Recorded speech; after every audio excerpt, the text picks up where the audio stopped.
Olá, você está ouvindo o podcast Devocionais em Série A Páscoa do Cordeiro, seu devocional no Evangelho de Marcos, capítulos 14 a 16.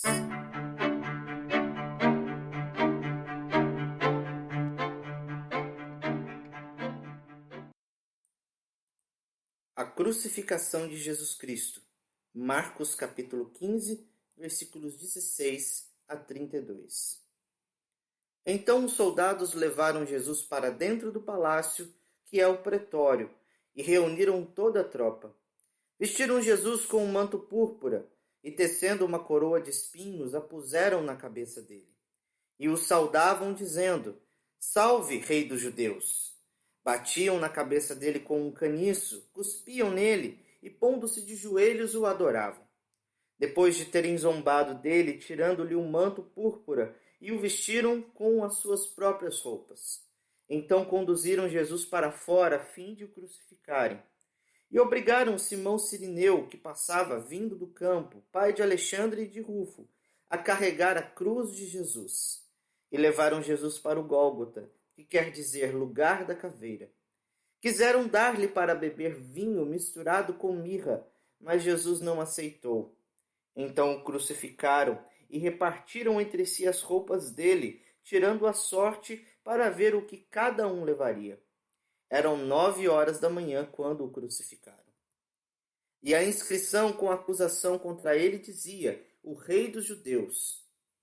Com ele crucificaram dois ladrões, um à sua direita e outro à sua esquerda. E cumpriu-se a escritura que se diz: com malfeitores foi contado.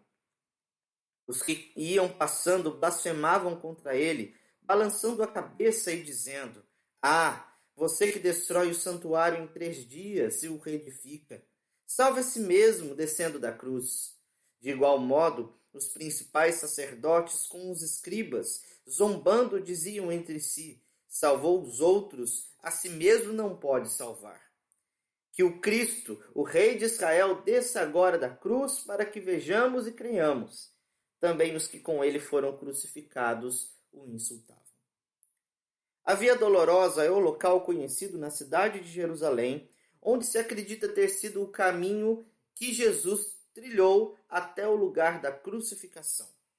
Uma caminhada pode ser marcada por muitos sentimentos e sensações.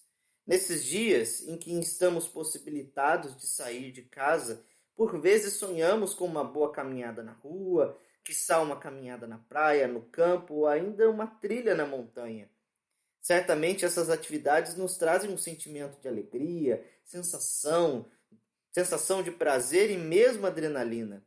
Contudo, a caminhada de Jesus Cristo até o Monte da Caveira, em Jerusalém, foi muito diferente, marcada por dor, sofrimento e humilhação.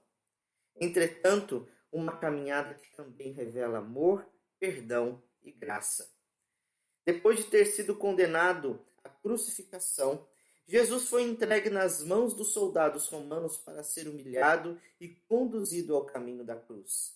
Os versículos 16 a 20 nos contam que os soldados vestiram Jesus com uma túnica de cor púrpura, um tecido usado pela realeza e pelas autoridades para destacar alta posição e dignidade.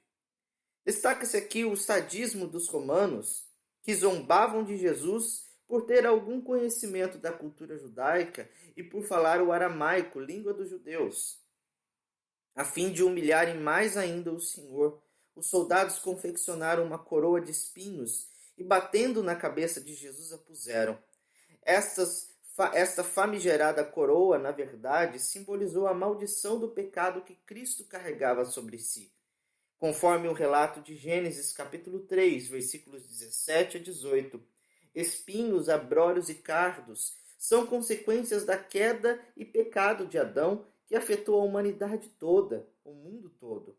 Assim, essa coroa era o símbolo real da maldição que o unigênito de Deus levou sobre si, como nos conta o profeta Isaías. Tendo colocado um manto sobre Jesus e o coroado com uma coroa de espinhos, os soldados então o saudaram como Rei dos Judeus, zombando do Senhor que passivamente e voluntariamente se entregou a tal humilhação. Depois dessa cena de zombaria, os soldados conduziram Jesus então para ser crucificado. Cristo então trilharia o árduo caminho conhecido como Via Dolorosa, por onde ele deveria levar a cruz com a qual seria punido à morte. Muitas vezes os condenados à morte deveriam levar somente a parte horizontal da cruz, que pesava cerca de 13 a 18 quilos. Isso por si era um fardo pesadíssimo, tendo em vista que o caminho era difícil, e o corpo de Jesus começava a desfalecer por causa dos açoites e punições imputados pelos soldados romanos. Assim, em certo ponto da caminhada, obrigaram um homem chamado Simão para ajudá-lo a carregar a cruz, como nos relata o versículo 21. Este homem era um judeu que não residia em Jerusalém e possivelmente estava na cidade por ocasião da festa da Páscoa. Vendo certamente o alvoroço da multidão, se aproximou para conferir o que acontecia.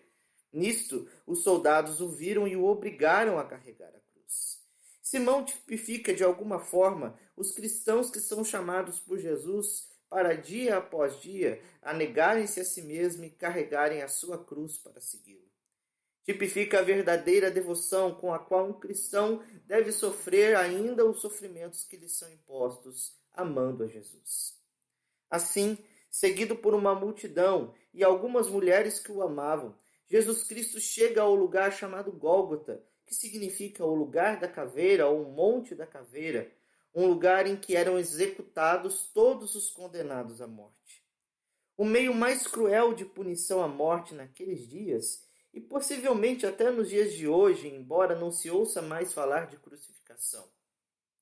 A morte por crucificação é de origem persa e foi adotada primeiramente pelos cartaginenses e depois pelos romanos. Era usada para condenar escravos e rebeldes que se voltavam contra o império, porém nunca a um cidadão romano. Neste tipo de morte, os condenados morriam por asfixia. Esse tipo de condenação foi proibido somente depois pelo imperador Constantino no século IV. Conforme escreveu o apóstolo Paulo em sua carta aos Gálatas, capítulo 3, versículo 13, Cristo nos resgatou da maldição da lei, fazendo-se ele próprio maldição em nosso lugar, porque está escrito: maldito todo aquele que for pendurado em um madeiro. Assim, como a coroa de espinhos, a cruz simboliza a maldição da lei imposta sobre Jesus Cristo pelo Pai. Em uma tentativa de trazer alívio às dores de Jesus, ofereceram a ele uma mistura de vinho e mirra, um tipo de analgésico primitivo. Cristo recusou beber, pois entendia o seu propósito de sofrer em favor do seu povo e obedecer plenamente ao seu Pai. Tendo então crucificado Jesus, exatamente às 9 horas da manhã, os soldados romanos tomaram as suas vestes e lançaram sortes. Esse ato representa o costume do pelotão executor de repartir os espólios daqueles que eram condenados. Talvez um preço pelo seu tão famigerado trabalho. Entretanto, essa atitude revela aquilo que foi profetizado acerca do sofrimento de Jesus Cristo no Salmo 22, versículo 18. Um salmo que conta deste sofrimento. Repartem entre si as minhas roupas e sobre a minha túnica lançam sortes. Sob a ordem de Pôncio Pilatos, os soldados confeccionaram uma placa de madeira com a inscrição em latim, Rei dos Judeus, e pregaram na cruz de Jesus. Essa era a acusação sob a qual os judeus e os romanos condenaram o Filho de Deus. Não bastasse isso, Cristo foi crucificado junto de 2 ladrões, cumprindo o que diz o Antigo Testamento a seu respeito, de que seria contado entre os transgressores. A crucificação de Jesus foi marcada por horas de intensas agonias, abandono, sofrimento e humilhação. Da mesma forma que fizeram antes, enquanto estava sendo julgado, a multidão zombava de Jesus, pedindo para que ele descesse da cruz e provando que de fato era o Filho de Deus. Junto da multidão, os sacerdotes, os escribas e os fariseus bem como os ladrões crucificados usavam essas palavras para também zombar de Jesus. É interessante notar que essas palavras de zombaria constituem-se não apenas em humilhação, mas também um modo de tentação. Sendo Deus, Cristo tinha todo o poder para descer daquela cruz. No entanto, ele não o fez para cumprir a vontade de seu Pai e realizar todo o plano de salvação, e também porque ele mesmo havia se entregado voluntariamente a essa morte. Essas palavras de acusação ecoam as palavras proferidas pelo diabo quando ele tentou a Jesus logo no início do seu ministério. Vê-se que o intento do diabo, desde o princípio, foi impedir que Cristo cumprisse cabalmente o plano da redenção. Desde o seu nascimento, quando por meio de Herodes ordenou que se matasse todos os meninos recém-nascidos, quando tentou a Jesus no deserto e agora nesse momento, usando a multidão, os sacerdotes e os ladrões para acusar o Senhor. Como homem, Cristo foi tentado à nossa semelhança, porém sem pecado. Por ser santo e perfeito, Cristo resistiu às palavras do diabo, mantendo-se em obediência e confiança ao seu Pai o tempo todo. Nas palavras da Bíblia de Estudo Herança Reformada, organizada pelo pastor Joel Bick, podemos aprender 3 grandes verdades a respeito da crucificação de Jesus Cristo. A primeira delas nos mostra que a cruz revela o ódio do homem contra Deus. Nossa hostilidade contra Deus é universal. Cristo foi rejeitado e vilipendiado por líderes religiosos, políticos, judeus e gentios, altos oficiais e multidões, soldados e civis. Nossa hostilidade contra Deus também é violenta e assassina. Quando Deus veio à humanidade em carne humana para amar os pecadores como nós o torturamos e o matamos. Em segundo lugar, a cruz revela a soberania de Deus sobre o homem.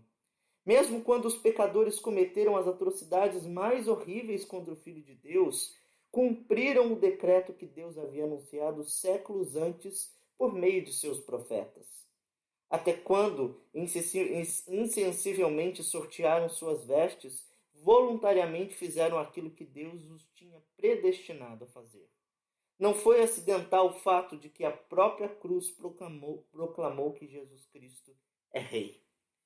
E por fim, em terceiro lugar, a cruz revela a justiça e o amor de Deus pelos pecadores.